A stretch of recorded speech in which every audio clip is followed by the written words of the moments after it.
recently concluded Tri-Card Summit in Yokohama. He never left where he was. He never left to interact. Ask them why they issue Photoshop after Photoshop, doctored videos after doctored videos. Why can't they present him so that people can ask him questions?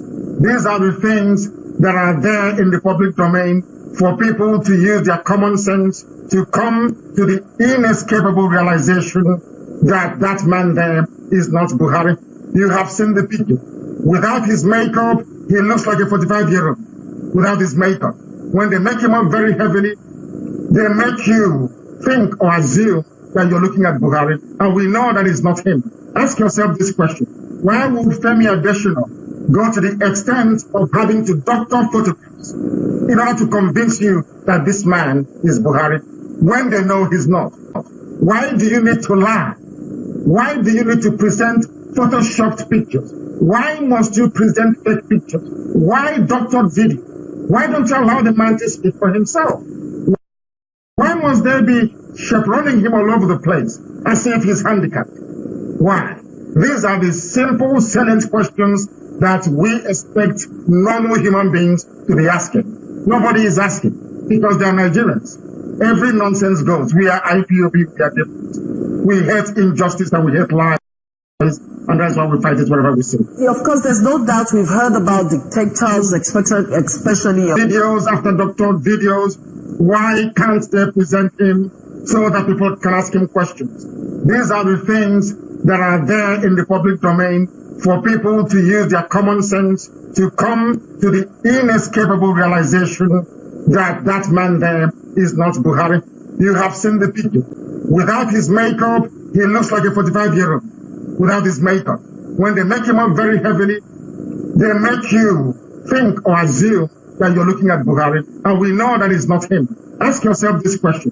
Why would Femi Adesina go to the extent of having to doctor photographs in order to convince you that this man is Buhari when they know he's not? Why do you need to lie? Why do you need to present photoshopped pictures? Why must you present fake pictures? Why doctored video? Why don't you allow the man to speak for himself? Why must they be chaperoning him all over the place as if he's handicapped? Why? These are the simple, salient questions that we expect normal human beings to be asking. Nobody is asking because they are Nigerians. Every nonsense goes. We are IPOB, we are different. We hate injustice and we hate lies. And that's why we fight it wherever we see. Of course, there's no doubt we've heard about dictators, especially of African heritage, who have body doubles or the likes. But this, to a large extent, is kind of alien to us. But you keep going on with President Muhammadu Buhari being, gone and having an impostor in his place, this El Sudan character. And there are a lot of people are believing you on this, and they're riding with it. This is quite dangerous for the country. It is not dangerous for the country, it is the truth. Why is it that Nigerians are afraid of the truth? Why is it that Mr. Hassan, who is from the dead Buhari's village, that recruited Junaid, because that's his name in Khartoum in Sudan, why was he murdered in Khartoum?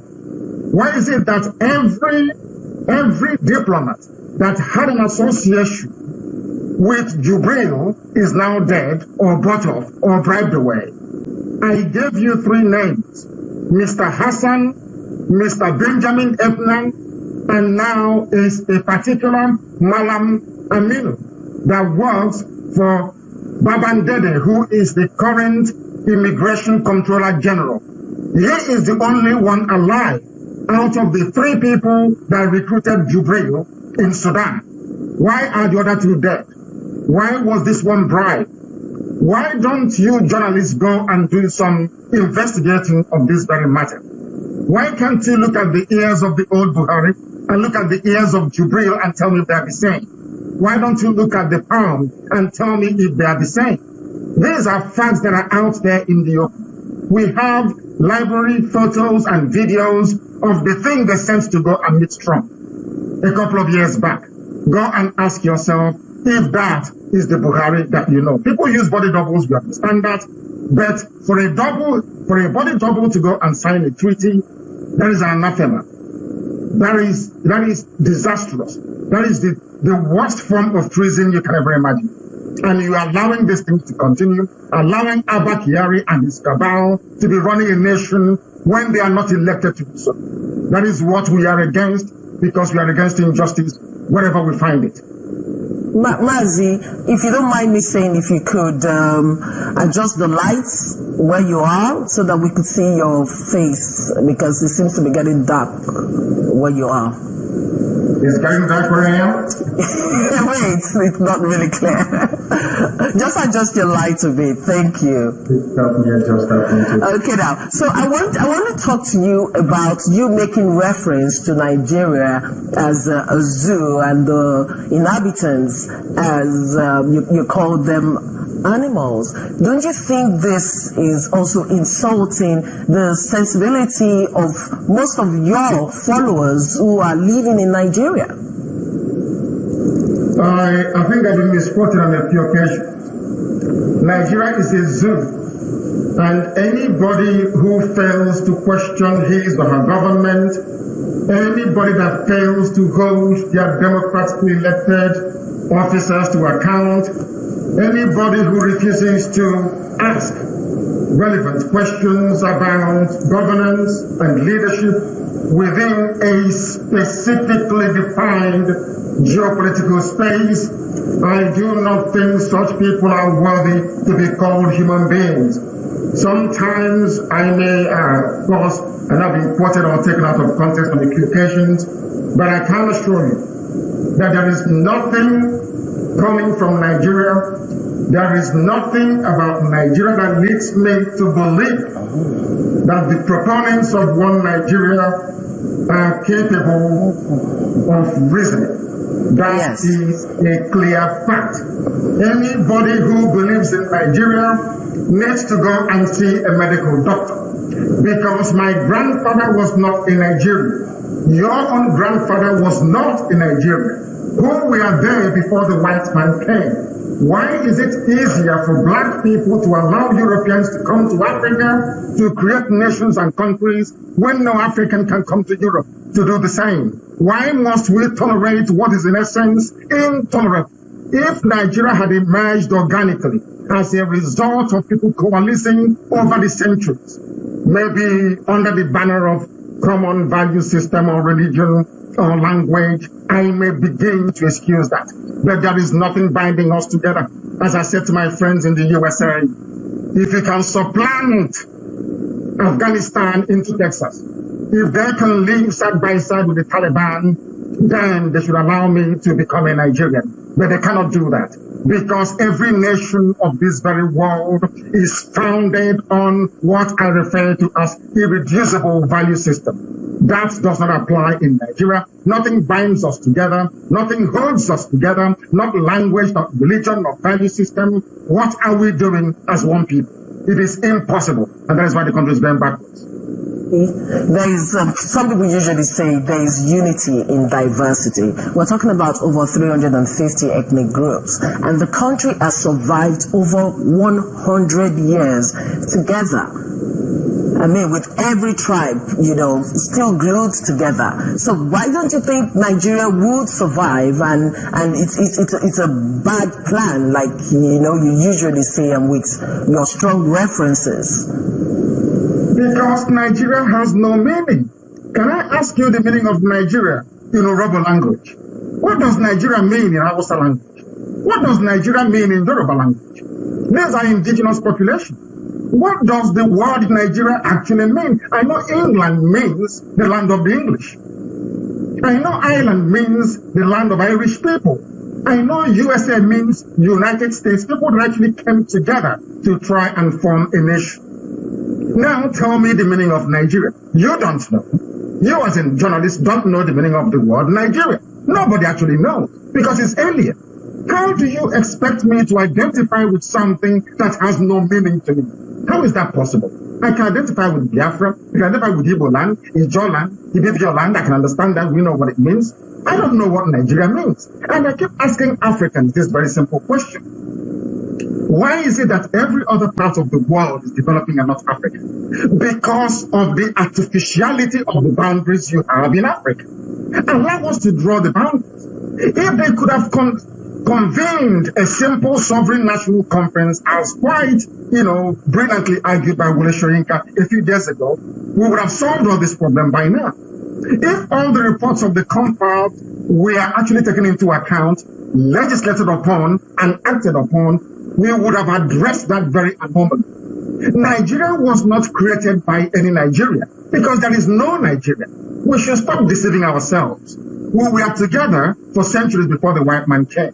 We were not fighting any wars. We lived peacefully with one another until the white man came and started to point out where the boundaries ought to be and started to lump us together. And that is something that I deeply resent. As a human being, I resent it. If I'm not allowed I'm now in Europe, I can't just go to any part of Germany and say, your name is now Ibego. It can't, they'll kill me there and then. Why should we allow, Africans should be able to reason for once. Ask yourself, why is it that other people can come into Africa and determine for us how to live our lives? Why can't we take charge of who we are and do things the way it ought to be? Why must we always allow ourselves to be led in the wrong direction? That is why there is no light. That is why there is no food, no decent education system, nothing. Because we don't even agree as to what sound education ought to be. Because in the north, you have people saying that Western education is bad. In the south, you have people who are fighting tooth and nail to try and send their kids to school. These are the simple, to some people who are unlettered, they do not understand what these disparities is actually doing to our reasoning capacity or our ability, or should in this case, inability to run a decent society. And if people are comfortable with that, I'm not comfortable. People love mediocrity in Africa. We don't. IPOB do not like mediocrity. And that's what we're fighting against. IPOB. Let us go talk about the objective of your struggle and how do you intend to achieve it in practical terms? In practical terms, it is civil disobedience. The same way that Reverend Dr. Martin Luther King Jr. accomplished civil rights in America, the same way that Mahatma Gandhi led India to independence out of British colonial rule, the same principles we are applying, and might I add, very successfully too. We will do everything possible to unravel and unshackle the zoo called Nigeria. Everything humanly possible. No stone will be left unturned. We will sacrifice everything sacrificable. Material, life, blood will throw into it. One thing is certain and inescapable, that Biafra will come. Mazi, I must say this to you. A revolution is not a dinner party. This revolution has taken lives. Young, able-bodied men have died.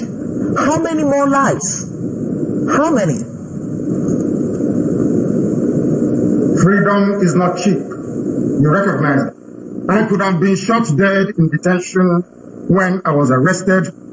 When they came to my house, I could have been one of the victims. We recognize the risks involved. People must understand this. We are IPOB, we are Biafra. There is only one goal and one mission. That goal is to restore Biafra.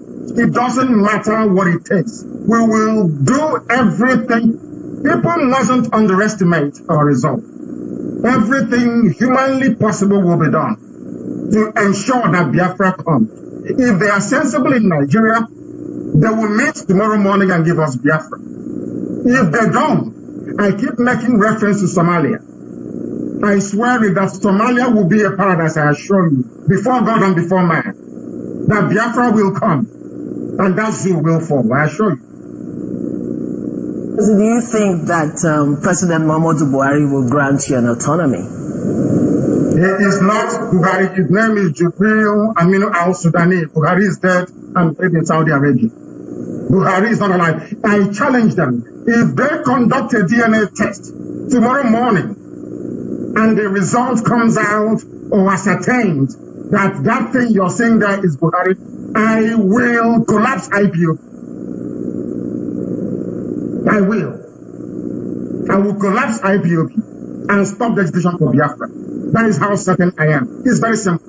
They want to disgrace IPOB, they want to shame me. It's very simple. Publish a simple DNA result next tomorrow, and I will shut down the execution for Biafra.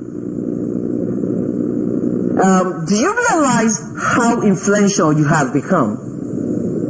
I just need you to respond to this first. Do you realize how influential you've become? No, I don't. I know that IPOB is very powerful. When you have presence in over 100 countries around the world, that organization is bound to be very influential, I assure you.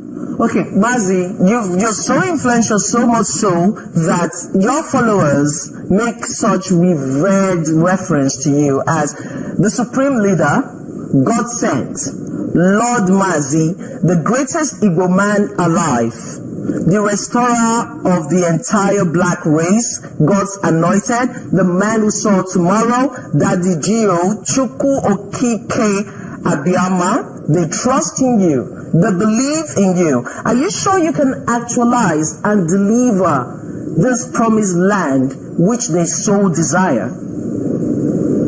It is in the hands of Elohim, the God Almighty in heaven. I am a mere mortal. Only God will decide. But as long as I am truthful and honest to this very divine project, I see no reason why Biafra would not come in my time. So, are you still of the opinion, let me just take you back to the event in Japan, that's the 7th Tokyo International Conference of African Development. Are you still of the opinion that President Muhammadu Buhari was not in Japan? Because quite a number of your followers really do believe that he isn't, or he wasn't there. He was in Japan, he came to Japan, but he did not attend the conference. He did not attend the conference. Show me a video of where he made a speech. If it's a doctored video, then we will tell you. You have experts in London, around your studios, you have video analysts. Jubril Aminu al-Sudani never left the hotel room where he was. He never left that very place. Go ask yourself this simple question. I don't know sometimes how we black people reason. Tell me why Femi Adesina will go to the extent of having to doctor a photo. Why Photoshop? That this man now has 3 legs instead of 2. Is he a ghost?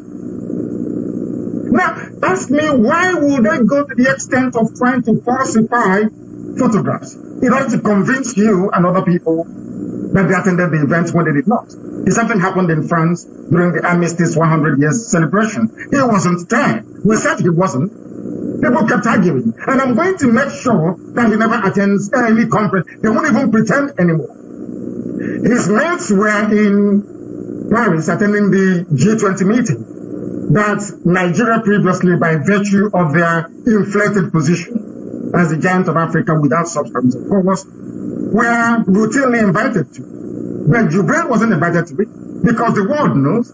Trump have actually told you, I don't want to see him again because Trump knows he's fake.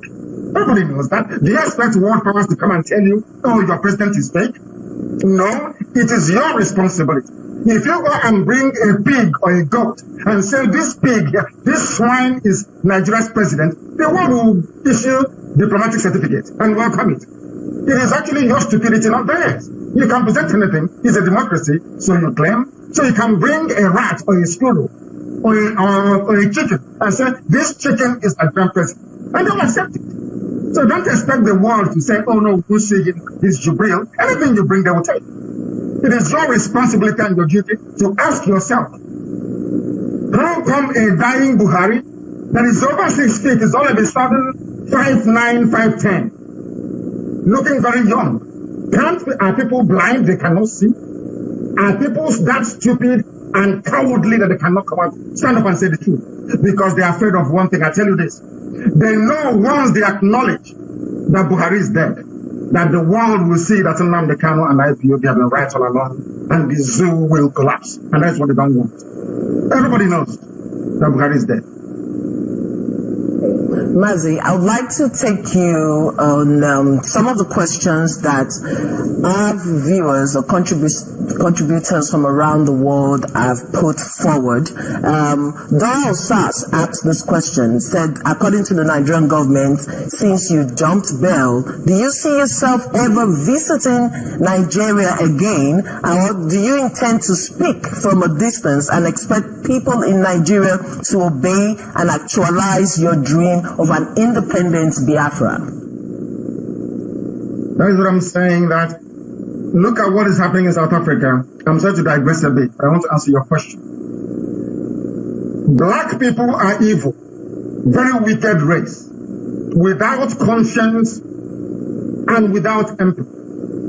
I was in my house and extrajudicially I was to be eliminated. I survived an assassination attempt. And somebody said he dumped bail. And I'm sure that very person claims to be educated. But you see how evil some of you are in Nigeria. You are so wicked that even the truth is lost on you. Did I say I wasn't going to go back to court? My court date was on the 13th of October, 2017. They came to kill me on the 14th. So you expect me or my men to allow me to be killed. So when I'm killed, then you'll be very happy. Prophet Muhammad, peace be upon him.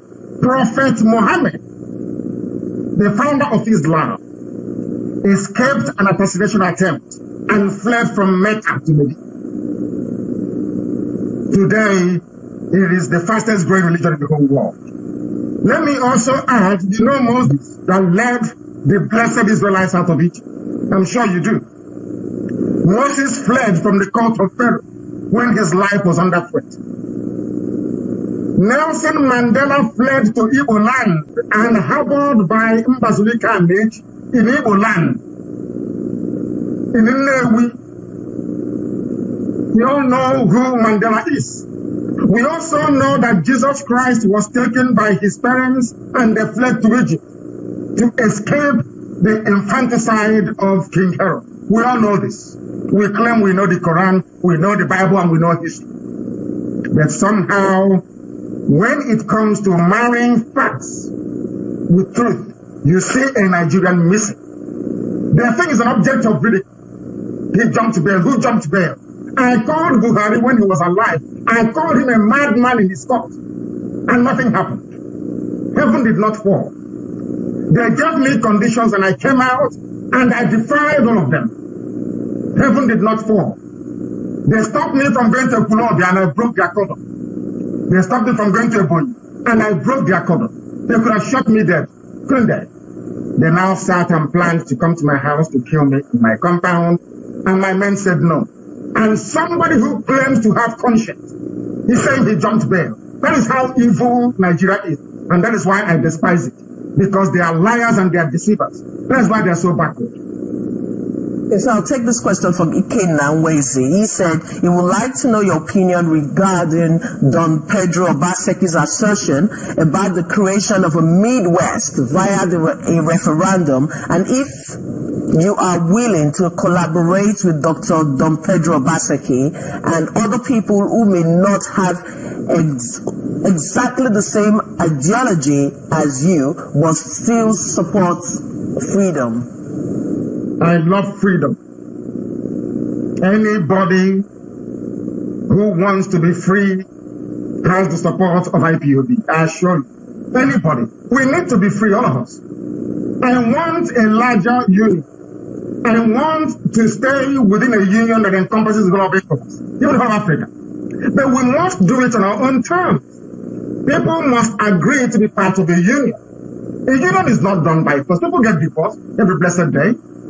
Why don't you insist that people remain married even when they're unhappy? Why must people be forced to be part of Nigeria, being ruled by only 4 million Fulani men, that almost all of them are not even educated? They don't know how to run an economy. They cannot run a country. Tell me what they've been able to accomplish in all the years of governance. Why must we be with them? I keep asking, people have this notion that having Nigeria, one Nigeria, somehow makes them immune from the attack of the Fulani. As my Yoruba brothers are now beginning to witness. Fulani headsmen not in Yoruba land. Are they not killing them over there? Are they not desecrating their holy places? Of course they're doing that. They thought initially they were spiting the Igbos and the Biafrans. Today they're getting their own comeuppance as well. What I'm saying is this. Anybody who wants to be free will have my undivided, unalloyed loyalty and support. That I assure you. It doesn't matter where they come from. If tomorrow we have Biafra and the BBO nation says they want to be free from Biafra, by all means I'll support them. If Izon says they want to be free from Biafra, I will support them. I love freedom. That's pretty good, because making reference to what Dr. Pedro Baseki said in our studios last week, we had this interview with him which has actually gone viral, and he was concerned. Okay, he is the convener for the Midwest movement. He's pretty concerned that while you drew the Biafra map, you included Delta and Edo State. So the Midwest region are coming out to say they are not a part of Biafra. But he's okay with your agitation, but you know, the Midwest region would like to be carved out, you know, in case. Is Midwest the name? What is the meaning of Midwest? These are some of the nomenclatures within Africa that I find very debilitating, like Middle Belt. I can't understand. Is it the middle belt of the belt I'm wearing around my waist, or the middle belt of where? Just explain that. It doesn't make any sense to me. What is the meaning of Midwest? Midwest of where? Are you talking about Benin people having their own kingdom? Absolutely fine. But what I'm saying is that there are Igbo people within Edo State, and we will not leave them behind. They are Igbo Akari. They call them Ebanke. These are Igbo people. They speak Igbo language. They have no representation at the palace of the Oba of Benin, which means that they are not part of that whole monarchical setup. Now tell me how you expect me to abandon Igbo people in Benue State, abandon Igbo people in Edo State, because they are called Middle Belt and they are called Midwest. Does that make any sense? Is anybody remotely suggesting that Anioma is not Igbo? Is there anybody remotely suggesting that Ikwere is not Igbo? If they want to be free on their own, have a separate nation, that's entirely up to them. It's their decision to make. But I don't want anybody telling me who my own relatives are. Because Ebanke is Igbo, Abo is Igbo, Umunede, Onichubo, Asaba, which is actually Ahaba, not Asaba. The real name is Ahaba, like you have a Habime. These are some of the things that people don't actually know. They came after the war, they gerrymandered the boundaries, they told us lies, gave a few traitors money to keep drumming this nonsense that they are not Igbo, they are not Biafra. That is all rubbish. Stella Damasos is Ojukwu. The very famous actress, Stella Damascus is called, I'm sure. Her surname is Ojukwu, not Damascus or Damasus or whatever she's called. It's Ojukwu. The late wife, may her soul rest in peace, Ndidi Udogu, was the wife of Bongo's Ikwe, not Miriam Babangida. We all know this. So for how long are we going to continue pretending? I'm very grateful for the likes of my dear senior brother and father, Dr. Bigwe, who are there. You know Bigwe very well. You know Patti Boulay of former Lord Spain. You know, I think his house is in London, isn't it? The uncle. Exactly. These are people that have played very prominent role in the advancement of people. These are the things that you ought to know. And they are from Opanam. So when it comes to coup, Nzogu's coup, or it's an Igbo coup, when it comes to convincing people and deceiving them, you say they're not Igbo. You can't have it both ways. See that Nzogu is Igbo or it's not. And I must make this request, and I'm sure our viewers would really love this, to have you and Dr. Don Pedro Baseki in our studios so we could talk about it. I know you have your itinerary really filled, and you have so much you're doing in Ghana. Just in case you come into the United Kingdom and London in particular, we could have you again in our studio so you could, air your views and side by side Don Pedro Obaseki. Of course, if I'm disposed, I will be there to share my views with him. Of course, why not? Okay, I'm going to take you on that.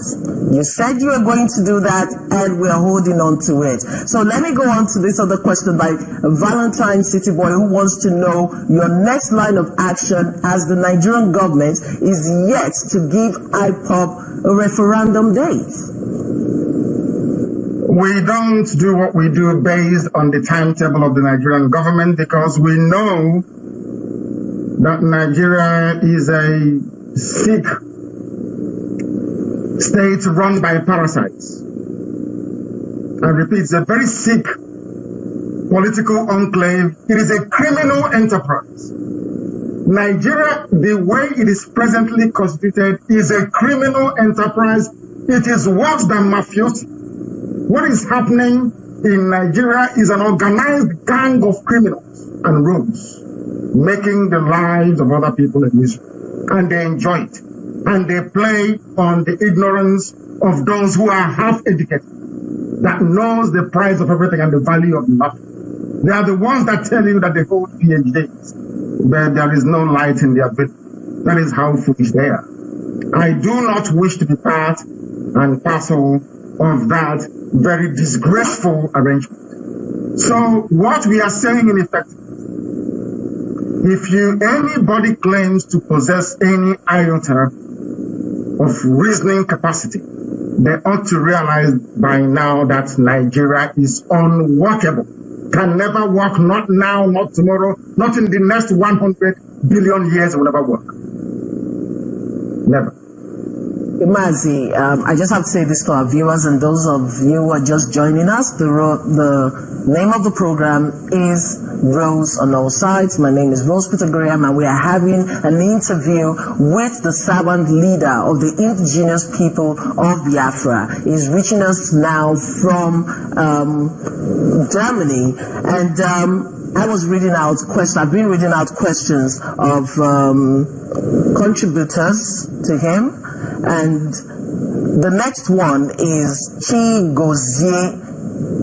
You have to pardon me. Chigozie Ipanta. He asks, if at the end of the day the Nigerian government continued to delay and even refused to call for a referendum, what would you do, and what should Biafrans and lovers of freedom expect from the United Nations? I am not at liberty to divulge matters of international nature, how far we have gone, and how determined we are to make sure we push through our agenda of global recognition. But we are doing that. And as I said previously, we are not dependent on the timetable of Nigeria, because we possess the resources that they require. And I've gone on record before to say that oil and gas means nothing to us. We'll gladly and freely give it away to people. We want our freedom. We are not fighting for Biafra because of fossil fuel. Because the greatest natural resource you can ever possess is your brain. They traveled to Japan so that Japan, a small, tiny country, Japan, can help the whole of Black Africa. Disgraceful and shameful. Japan is very small. Japan has no coal, no gas, no oil, nothing. The people with gas, oil, aluminium, bauxite, gold, everything is running to Japan that has nothing for help. We should all be ashamed of ourselves. All of us ashamed of ourselves. We're a disgrace to humanity, I assure you. Now, the point is this. What we intend to do to accomplish Biafra, what we do on the surface is about 20%. That's what people see. The rest of the work we do, people don't see it. But our march is unstoppable. And we are not bound or shackled to the dictates of the Nigerian hopeless. irrespective of the struggle. Let me just read out this last question quickly, and then we go to that question. It's Ebere Chukwu Okoro, who wants to know what you think about the Revolution Now movement and why it died off after a few canisters of tear gas. And he also would like to know if there are any plans in place to assist Sowore out of prison, and he feels Sowore has been abandoned by his people. He has been abandoned because they don't understand. Previously, when we started, they thought freedom fighting is a joke. It is only IPOB that can carry out a revolution in Nigeria. And I wish others can recognize that as well. Now they have seen how resilient we are. They did not last up to 30 minutes. At the sound of one canister of tear gas, they all boarded the nearest Molue and disappeared. All of them. They don't know that what Sowore is doing is sacrificing his freedom for theirs. They don't understand it. Your average Nigerian does not understand the meaning of a revolution. Do you know why? Because there is no commonality of interest or value. The way a Yoruba man sees Nigeria is not how a Biafran sees Nigeria. It is not how a Fulani man sees Nigeria. It's not how a TV man sees Nigeria. Everybody sees Nigeria differently. That is why for you to organize Nigerians to come together, to do anything that requires the shedding of blood in order to accomplish a better living for everybody will never ever work. And I hope and pray, well, first we campaign for Sowore to come out, we will. But I hope and pray that when it does come out, they will fight for the Nduduwa Republic. Mazi, I would like to draw your attention to this. There is too much verbal attack and bullying on social media from your supporters to any other person who do not share their view. And I am pretty sure that you are not in support of cyber bullying. Or this is the way that you think, you deem fit, following, the direction into actualizing your freedom. We are the ones who should be aggrieved. When we are killed, massacred at war, Nigerians laughed at us. When we are killed at Headbridge on it, they laughed at us, and the mother, of course, they are black people, but very wicked people. They killed us again at National High School, back. They were sneering and laughing at us. Don't you think that we have the right to be angry and upset at such people?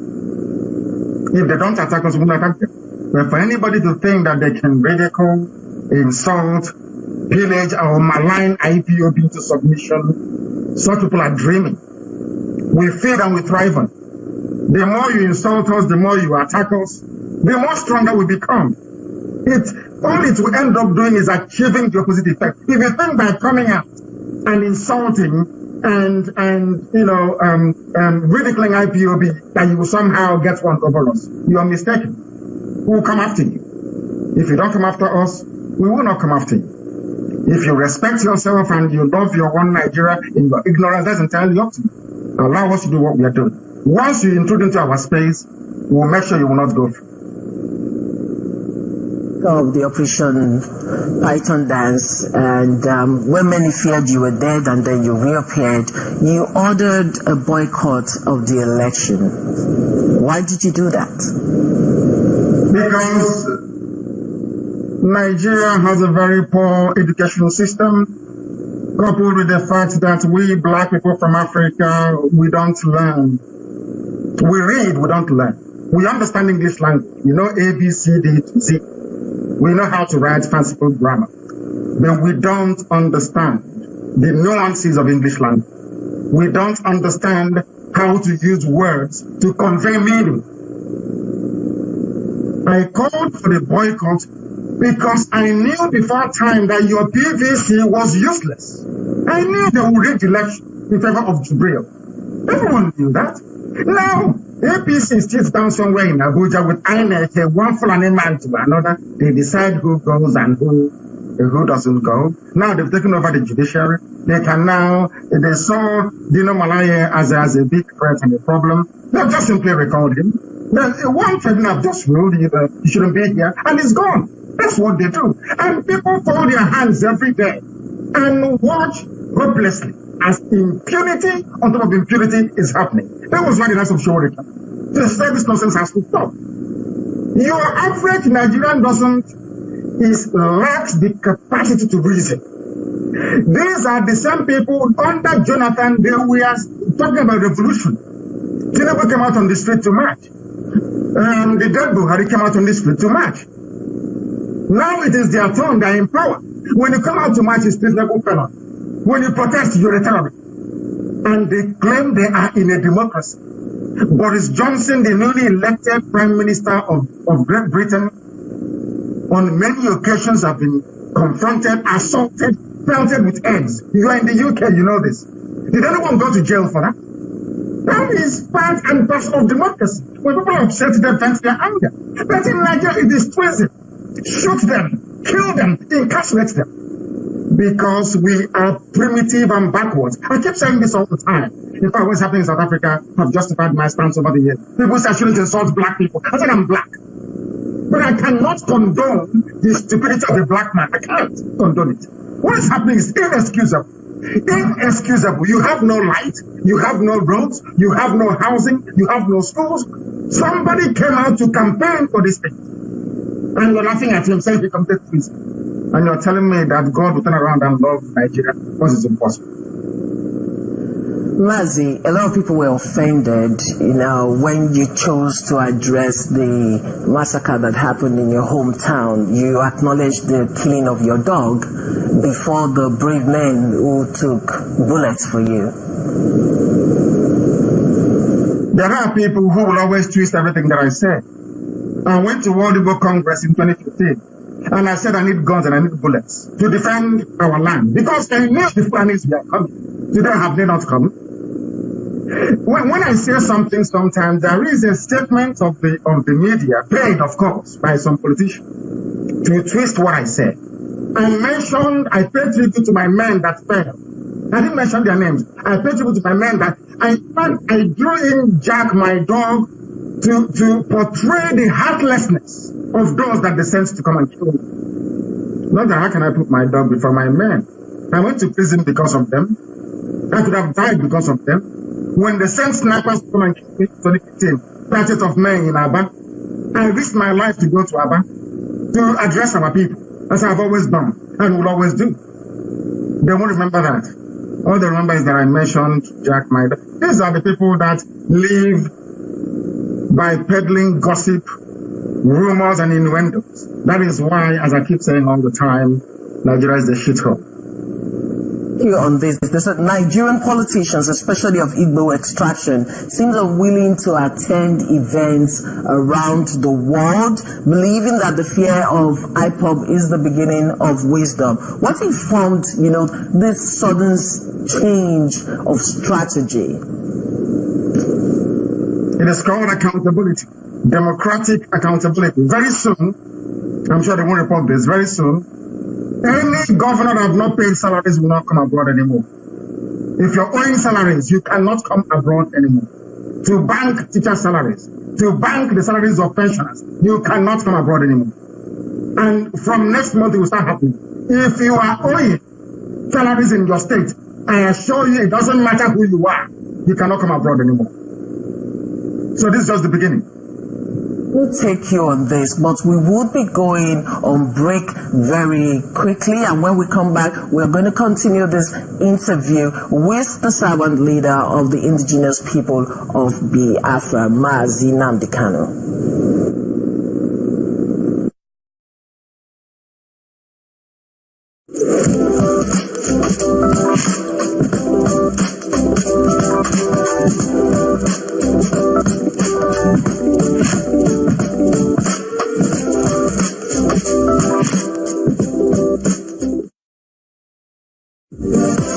Look like a supermodel with beautiful virgin hair products. The best real hair guaranteed with Pape and Camille Beauty Hair.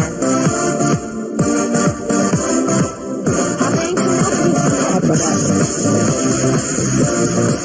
4 packs Brazilian plus closure for £90. Special offer, Brazilian hair, 8 inches for £10, 10 inches for £12, 12 inches for £15. Lace wig frontal, 10 inches starts from just £55. Find these and other great deals with 100% guaranteed human hair at the Papa and Camille store in Brixton. Hop into our Brixton store today or go online with free next day delivery at pchairlimited.com. With Papa and Camille, you have the freedom to be really gorgeous.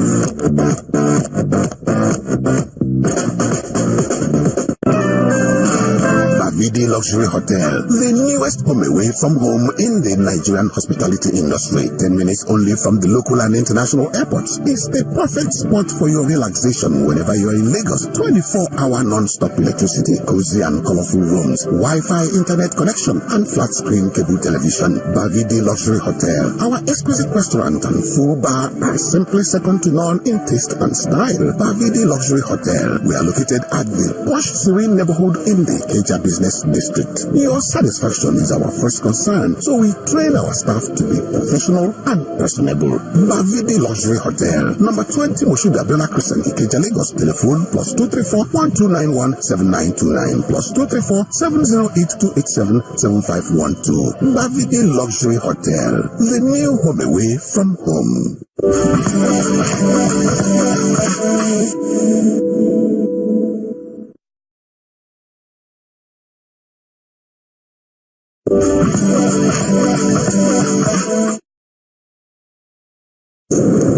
Okay, thank you very much for staying with us. And if you're just joining us, it is Rose on all sides, and we are having an exclusive interview with the servant leader of the indigenous people of Biafra, Mazi Nnamdi Kanu. Mazi, are you still with us? Yes, I'm here.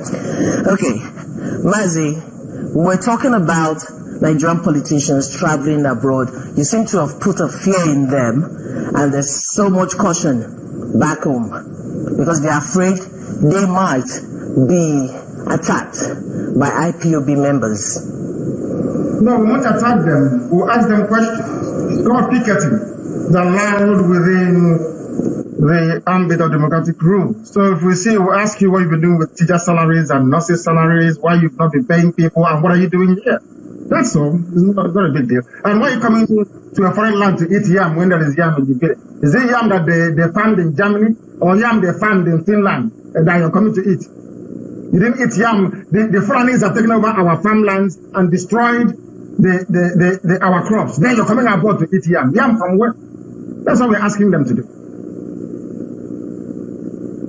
Talking about the yam eating, the yam eating festival in Germany, and the former deputy Senate president who graced that occasion was malhandled, physically dealt with. A lot of people are sympathetic towards him because they feel he's such a fine gentleman. And if you're going to make an example of a Nigerian politician, it shouldn't be the person of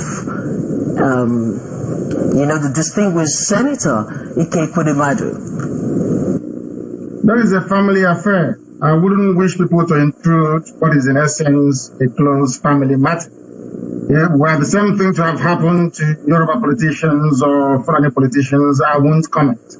It is an entirely family matter which will be resolved within the family. It is not for other people to comment upon. Okay, Mazi, you want us to take that, and then, like I mentioned to your deputy leader, would this treatment be reserved to Igbo politicians? No, I said no. Any governor owing salaries, once we catch you abroad, you will tell us what you did with the salaries belonging to teachers, to nurses, to civil servants, and to pensioners. That's all. That's the question. Doesn't matter where you come from. Once we see you, will hold you, and you will tell us what you're doing with their salaries. When you've not paid for 6 months, for 9 months, for 4 months, where is the money? That's fine. Let me take you up on this. Most Igbo, especially the elites, the clergymen, the political class, the academics seem to agree quietly with what you're doing, but they frown at the approach. Don't you think maybe a change of strategy would what have you, would enhance your agitation and win you more support. Maybe if you just change the strategy a little bit. There are a lot of fine, intelligent Igbo men and women who would like to, align with the IPOB philosophy. Everybody is in line with what we are doing, except the criminals. Everyone is in line with what we are doing. There is no time on this earth that any process of agitation will be palatable for everybody or amenable for everybody to buy into. When Nnamdi Azikiwe was campaigning for Nigeria to be free from colonial rule, he was sent to prison. Many people felt he was a radical and declined to associate themselves with him. But in the end, he succeeded in freeing Nigeria, not knowing that we were jumping from the frying pan into the fire. Awolowo did the same thing. He was a firebrand. Many people didn't like his approach in the beginning, but, on reflection, on review of what he did and how he managed to accomplish it, we've now come to accept that he meant well for his people. So at the time these things are happening, most people won't appreciate it, but I'm sure in the next 100 to 200 years, historians will look back on this period and say that we really was right. Okay, so what is your relationship with Ralph Uwazurike? I mean, I don't know if I pronounce it. Uwazurike, yes, that's his name. What's your relationship with him? He is the founder of the movement for the actualization of the sovereign state of Biafra, MASOB. You both share the same vision. Do you have a personal relationship with him? Of course, he's the pioneer of the modern liberation of Biafra that we're fighting for. So he'll always occupy a very special place in the hearts of our people, myself included, because he did something at a time when others were afraid to do it. We acknowledge that. But we have moved on from there. We have come to confront the Nigerian state with fact, with reason, with intellect, and with a sense of purpose. I'm not saying that that was lacking before, but I'm saying that is what IPOB is bringing to the table.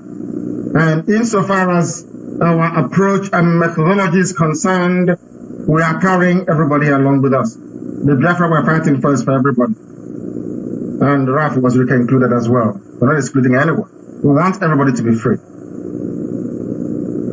Okay, very well. And also, Mazi, can I ask you a private question? Of course you may. Okay, so there was a video that went viral some time ago of you and your lovely wife in your romantic, gesture towards each other in your bedroom. Don't you think this, a lot of people wondered how that clip went out. So I've got two questions to ask you concerning it. Number one, don't you think it would affect, the psychology of the movement? And then number two, do you not think that there is a mole within, or should that be the work of an enemy? You see, I wouldn't want to... My phone was stolen, mind you. Of course, yes, it was stolen. And the idiots released that in early 2014. It didn't gain much traction. They tried it again in 2019. But the more they did it, the more popular we became. There was a video that wasn't meant for public consumption. My phone was stolen. And I can assure you, in Africa, things like that tend to sell. And people that never knew about IPOB knew about IPOB because of the beauty of my wife. What was the reaction you got? They said they never knew that I could be so romantic that my wife could be. Mazi, how interesting. Tell us more. It's self-evident. You can see it for yourself. I'm actually a very caring man. And they are in safe hands. Because some people might actually say they prefer a leader who is leading from the front and not from the bedroom. Yes. The thing is that at least I've shown our people how to be caring towards their wives, because what we are doing is a very stressful job. You must know that. Very, very stressful and very dangerous, I must add.